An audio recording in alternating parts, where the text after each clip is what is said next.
Hello everyone, welcome to Shivay coaching classes and career academy. देखते हैं syntax के कुछ और इम्पोर्टेंट रूल्स क्या है। और अभी तक आपने चैनल को लाइक, शेयर और सब्सक्राइब नहीं किया हो, प्लीज चैनल को लाइक कर लीजिए, शेयर कर लीजिए और सब्सक्राइब करना ना भूलें।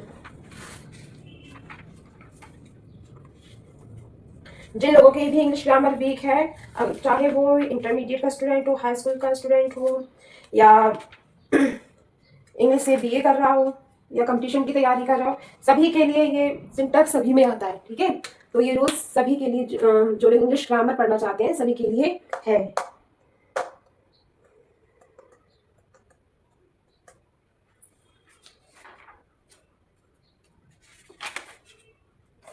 लास्ट रूल क्या था आपका? मैनी और मैनी एन पढ़ा था हमने, लास्ट रूल था। आज पढ़ेंगे indefinite pronoun. Indefinite pronoun INDEFINITE,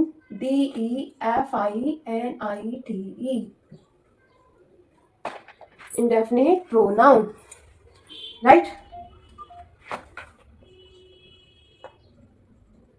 indefinite pronouns क्या होते हैं? जैसे एवरीबॉडी,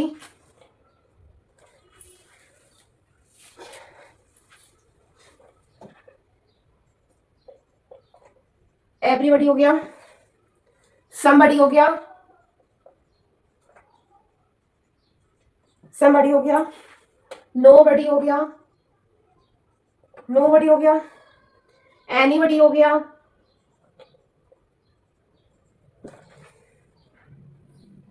everyone हो गया, everyone हो गया, someone,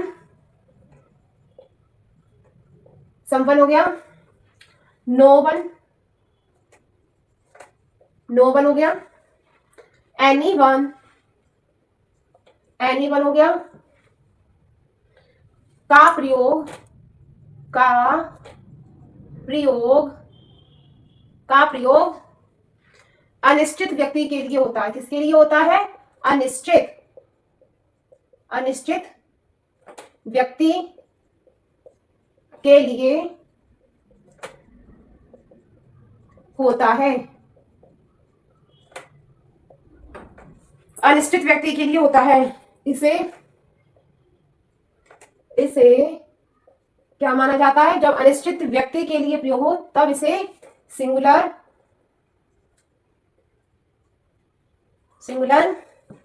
माना जाता है, माना जाता है, तथा माना जाता है, तथा इसके लिए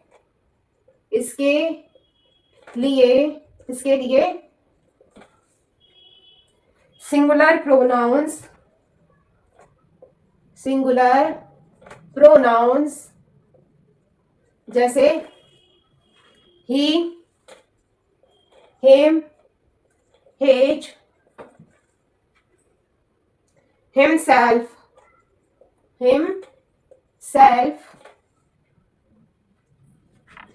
का प्रयोग होता है,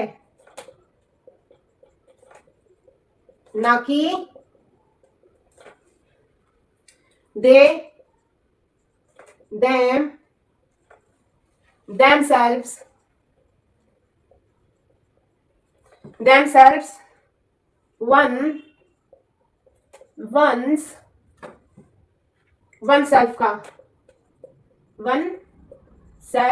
का, राइट। क्लियर हुआ?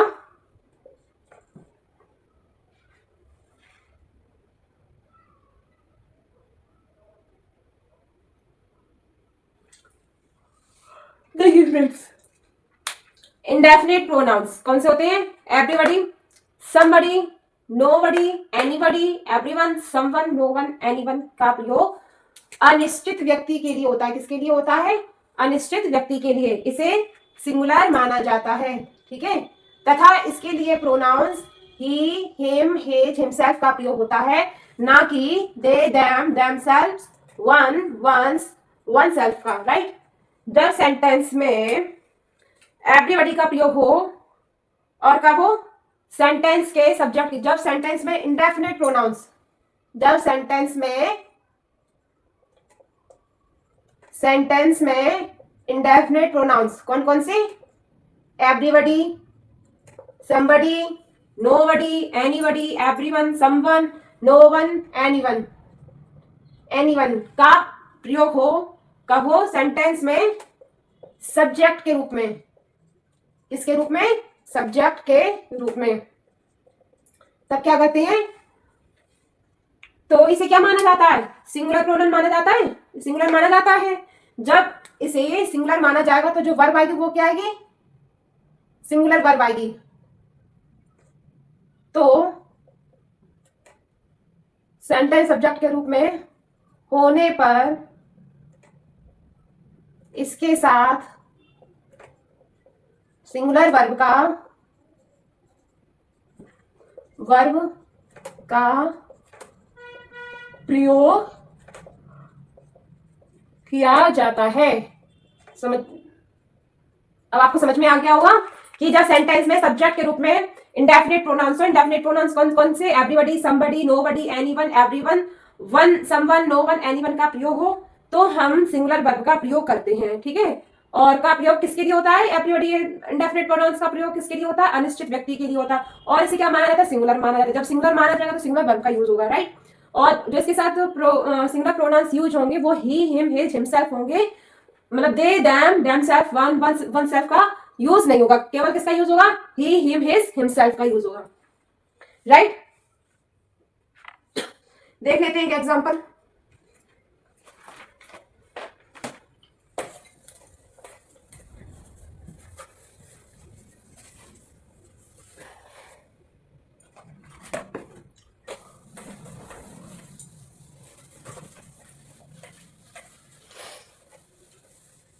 एग्जाम्पल क्या है, everyone want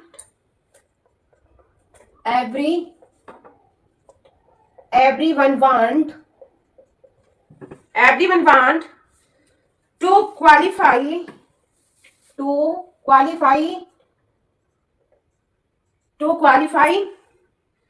in the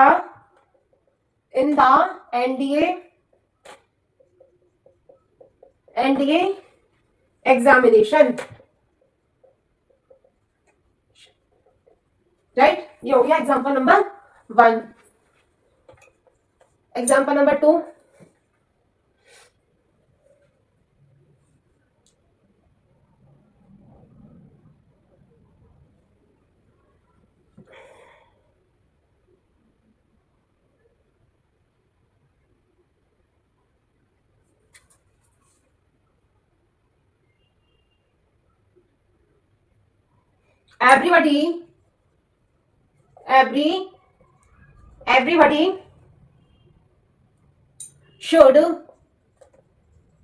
everybody should love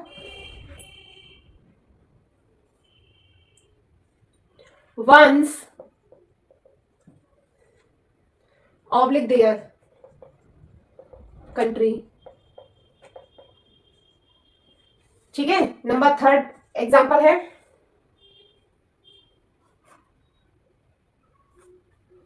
everybody, आप देखिए कहां पे क्या करेक्शन होना है, एवरीबडी should protect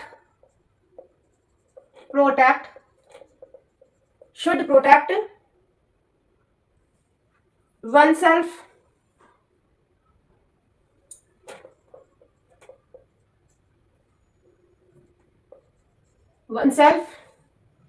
या oblique themselves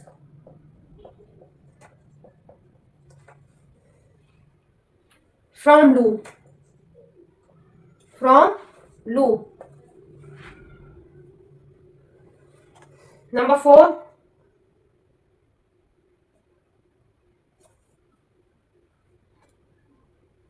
everyone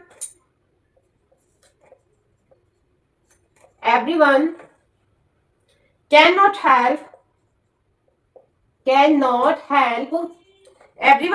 help you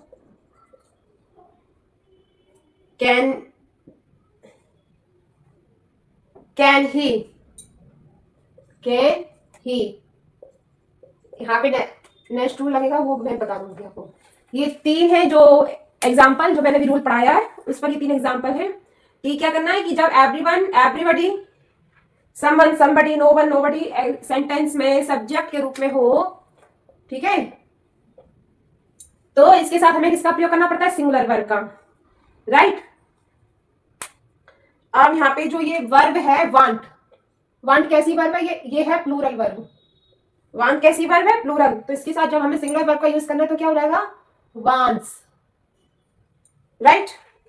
next, everybody should love one's their country. Exam में आपके वन भी आ सकता है और देयर भी आ सकता है, इसलिए यहाँ पे दोनों वर्डों को वर्ड्स को दिया गया है जिससे आपको अच्छे से क्लियर हो जाए। जब एग्जाम में आए nobody, everybody should love one's country या हो everybody should love their country, तो जब एवरीबॉडी का यूज हो सेंटेंस में सब्जेक्ट के रूप में, तो ना ही वंस का यूज होता है और ना ही देयर का यूज होगा। इसकी जगह किसका यूज होगा?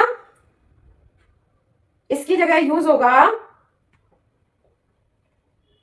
His country. किसका यूज होगा? His country. नेक्स्ट है example, everybody should protect one self oblique themselves from लू। तो यहाँ पे भी वही केस है कि एग्जाम में आपके वन सेल्फ भी आ सकता है और देमसेल्व्स भी हो सकता है, लेकिन जब एवरीबॉडी सेंटेंस में सब्जेक्ट के रूप में हो या इंडेफिनिट प्रोनाउन सेंटेंस में सब्जेक्ट के रूप में हो तो हमें इसके साथ सिंगुलर वर्ब का यूज करना है। और दे देम देमसेल्फ या he him they them their themself और वन सेल्फ का प्रयोग नहीं होगा। किसका यूज होगा? ही हिम हिज हिमसेल्फ का यूज होगा। जब यहाँ पे वन सेल्फ और देम सेल्फ दिया गया है तो हमें यहाँ पे किसका यूज करना है? हमें यूज करना है हिमसेल्फ का। यहाँ पे क्या आएगा? Him self, right. Next rule ये दिया गया है, everyone can not help you, can he. Can he, ये क्या है? Can he question tag,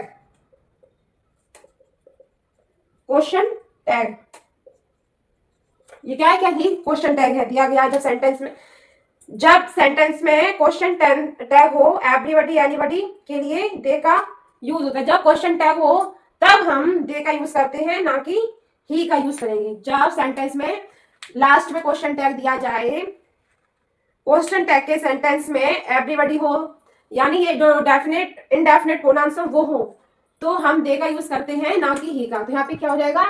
can they, right. मैं आपको फिर से क्लियर कर देती हूँ, जब इंडेफिनेट प्रोनाउंस वाले सेंटेंस हो और इनमें क्वेश्चन टैग दिया गया हो तो हमें दे का यूज करना है, ना कि ही का यूज करना है, राइट। नेक्स्ट रूल देखते हैं क्या है।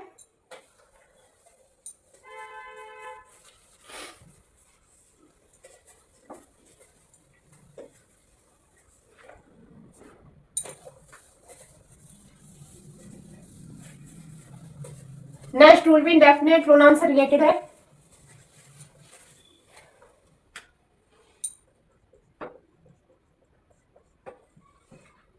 इंडेफिनेट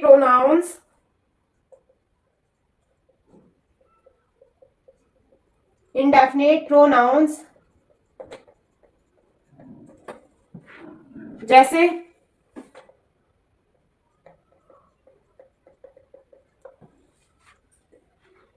अभी हमने everybody, somebody, nobody, anybody, everyone, someone, no one, anyone देखे थे। इसी तरह से हमें देखना है everything, everything, everything, something, something, nothing, nothing, anything, anything का प्रयोग किसके लिए होता है? का प्रयोग अनिश्चित वस्तु के लिए होता है। किसके लिए होता है? अनिश्चित वस्तु के लिए। सेम रूल ऊपर वाला ही है। आपने अभी जो रूल पढ़ा था इंडेफिनिट प्रोनाउंस जैसे एवरीबॉडी, somebody, nobody, है ना, anybody। तो इसका जो प्रयोग होता है वो किसके लिए होता है? अनिश्चित व्यक्ति के लिए। किसके लिए होता है? अनिश्चित व्यक्ति के लिए। जब बड़ी शब्द लगा हो, जब बड़ी वर्ड लगा हो, तब ये होता है अनिश्चित व्यक्ति के लिए। जब थिंग वर्ड लगा हो, तब ये यूज होता है अनिश्चित वस्तु के लिए, राइट। और सेम रूल ऊपर वाला ही है, इसे भी सिंगुलर माना जाता है। अब आप समझ गए कि जब एवरीबॉडी, समबडी, एनीबॉडी का प्रयोग हो तो का प्रयोग अनिश्चित व्यक्ति के लिए होता है। एवरीथिंग, समथिंग, नथिंग, एनीथिंग का प्रयोग अनिश्चित वस्तु के लिए होता है, राइट। और इसे भी अनिश्चित वस्तु के लिए होता है। इसे सिंगुलर माना जाता है। इसे सिंगुलर माना जाता है। सिंगुलर माना जाता है। तथा इसके लिए सिंगुलर प्रोनाउंस, तथा इसके लिए singular pronouns, singular pronouns itself का प्रयोग होता है, का प्रयोग होता है जब ये अनिश्चित थिंग, जब एवरीथिंग, समथिंग, नथिंग, एनीथिंग का प्रयोग अनिश्चित वस्तु के लिए होता है, तो जो इसके साथ जो सिंगुलर प्रोनाउंस का यूज होगा वो होगा इट इटसेल्फ का, ना कि ही, ना कि he, him, his, himself, they, them, their, they, them, their, themselves, one, one's, oneself, one, one's, oneself। जब इंडेफिनिट प्रोनाउंस एवरीथिंग हो गया, समथिंग हो गया, नथिंग हो गया, एनीथिंग, तो इसका प्रयोग किसके लिए होता है? अनिश्चित वस्तु के लिए। अनिश्चित वस्तु के लिए अनिश्चित वस्तु के लिए इसका यूज होता है, ठीक है। इसे सिंगुलर माना जाता है। इसके लिए सिंगुलर प्रोनाउंस इटसेल्फ का प्रयोग होता है। जब किसी वस्तु के लिए हम यूज करते हैं प्रोनाउंस, तो कौन से यूज किए जाते हैं? इटसेल्फ का। और ये जो ही है, हिम है, हिज है, हिमसेल्फ है, they, them, their, themself, one, one's, oneself, ये यूज होते हैं व्यक्ति के लिए, ठीक है। और इटसेल्फ ये वस्तु के लिए यूज होते हैं प्रोनाउंस, राइट। एग्जाम्पल देखेंगे हम कल की क्लास में। Till then take care, bye bye.